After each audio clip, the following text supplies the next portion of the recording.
एक मुझे जो चीज़ थोड़ी सी लोगों की अजीब लगती है ना, जब स्टॉक मार्केट में ना वो एक पेट्रियोटिक तड़का जोड़ने की कोशिश करते हैं। जैसे बहुत स्टॉक मार्केट फोरम में एंगल जोड़ा था, वो तो खैर एक अलग एंगल है, उसको उसमें तो मैं जा भी नहीं रहा हूँ, वो तो बकवास है, उसको तो मैं जा भी नहीं रहा हूँ। ठीक है, जो एक बात हो रही है कि भाई सारा का सारा पैसा पिछले कुछ सालों से कोरियन पेरेंट्स को जा रहा है।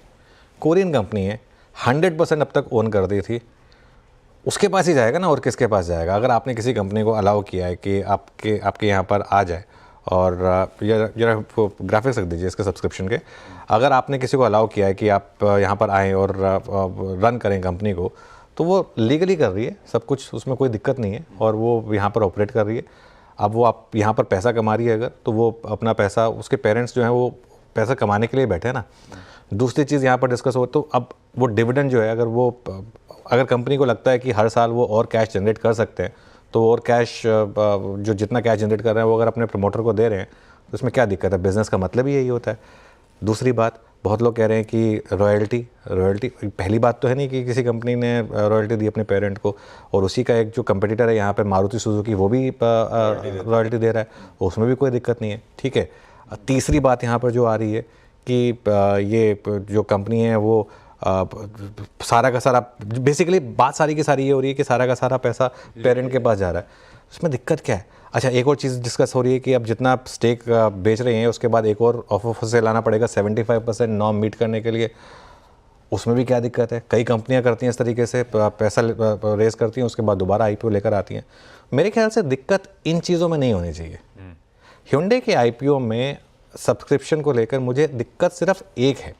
दिक्कत यह है कि इनका जो प्राइस बैंड है वो महंगा है। मेरी जब कल बात हुई थी तरुण जी से, तो मैंने उनसे भी यही पूछा था कि भाई बैंकर का तो काम ही यही है कि आपको ज़्यादा से ज़्यादा वैल्यूएशन दिलाएं। तो इसमें दिक्कत सारी की सारी ये आ रही है कि आपने प्राइस जो है ना इतना महंगा रख दिया, आप ऑलमोस्ट मारुति की प्राइस पर अपना IPO लेकर आ गए। अब उसका जस्टिफिकेशन ये हो सकता है कि मारुति के मुकाबले Hyundai का मार्जिन प्रोफाइल बेटर है।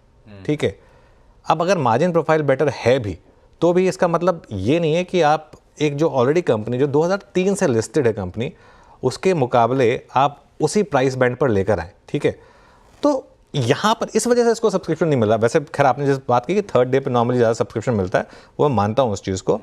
इसमें ना मैं एक चीज़ आपको बताऊँ, इसमें ये हो सकता है कि आप IPO में भले ही ना भरें, और ये भी हो सकता है कि ये स्टॉक हो सकता है डिस्काउंट पर लिस्ट हो जाए। ये भी पॉसिबल है कि ये स्टॉक हो सकता है IPO के बाद डिस्काउंट पर लिस्ट हो जाए। लेकिन ये शायद एक ऐसा IPO हो सकता है जो आपको IPO इन्वेस्टर को भले ही पैसा ना बना के दे लिस्टिंग पर, लेकिन अगर आपका 5 से 10 साल का व्यू है तो ये आपको बड़ा पैसा बना के देगा। उसका कारण बताता हूँ मैं क्यों। क्योंकि जो कंपनी की अर्निंग्स प्रोफाइल है, जैसे इस कंपनी का मार्जिन अच्छा है, तो ये कंपनी की जो EPS ग्रोथ है वो हो सकता है मारुति को आउटपेस करे। ये पॉसिबल है, जिस तरीके के प्रोडक्ट्स ये कंपनी बार बार लाती है। और एक चीज़ आपको माननी होगी, हिंदुस्तान की मार्केट में अगर किसी एक कंपनी का कंट्रीब्यूशन रहा है कार की मार्केट को रिवोल्यूशनाइज करने का, वो Hyundai का रहा है। क्योंकि जिस पहले वो सेंट्रो लेकर आए, उससे पहले तो मारुति अपनी एक 800 और 1000 पे बैठी हुई थी, बाकी कुछ प्रोडक्ट्स ही नहीं आते थे।